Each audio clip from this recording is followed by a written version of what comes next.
Меңа бик ошаганы текст белән бик бузмыйча, җимермичә эшләргә тырышканнар.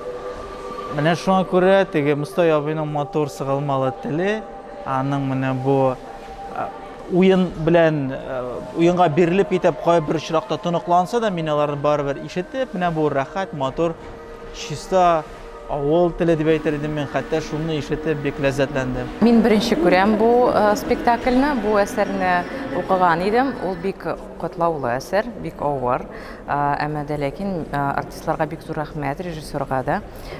Бик теге ниндидер яңа решениялар дип әйтимме, бик күп текст.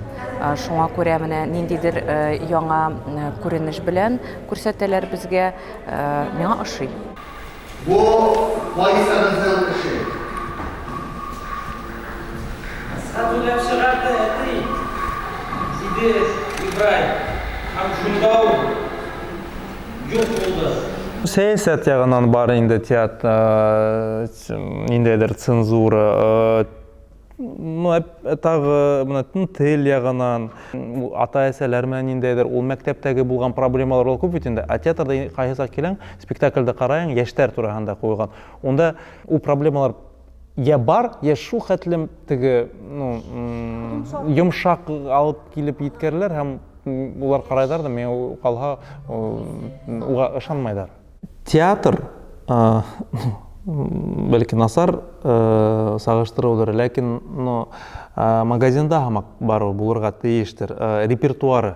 Менә һез киләгез, кемгәлер һөт кирәк, кемгәлер икмәк кирәк дигән һамаграк. Театр өчен драматургия өлкәсе бүгенге көндә баймы, әллә инде сайыгып барамы? Темалар улар гел бар. Бында иң зур проблема тел мәсьәләһе. Тел мәсьәләһе нык. Хәзер күп драматурглар улар үз телендә язмай. Милләттең сәнгать өлкәһендә политикаһы әлбиттә телде һаклау ягынан нык зур булырга тиеш. Чөнки ел һайын берәр ниндәйдер үзгәрешләр килтереп тел җәһәтеннән һин үзеңнең башкорт телеңде өйрәнү өчен ниндәйдер заявление мәктәптә язарга тиешең. Еще тагы инде башка хыйматлык ниндәйдер тегенән килә шундай нисектер үзгәрешләр дип әйтәм икән. Һәм бу бит инде ул бит менә берәй 10-20 елдан ул бөтенләй катастрофа була. Безгә бөтә әле күп осракта балалар ултыралар наушник менән. Синхронный перевод аша. Тиздән шуннан просто шундай хыгымта килә, нишләп уйнарга ул телдә. Русса уйнарга була, наушникка нимәгә кирәк?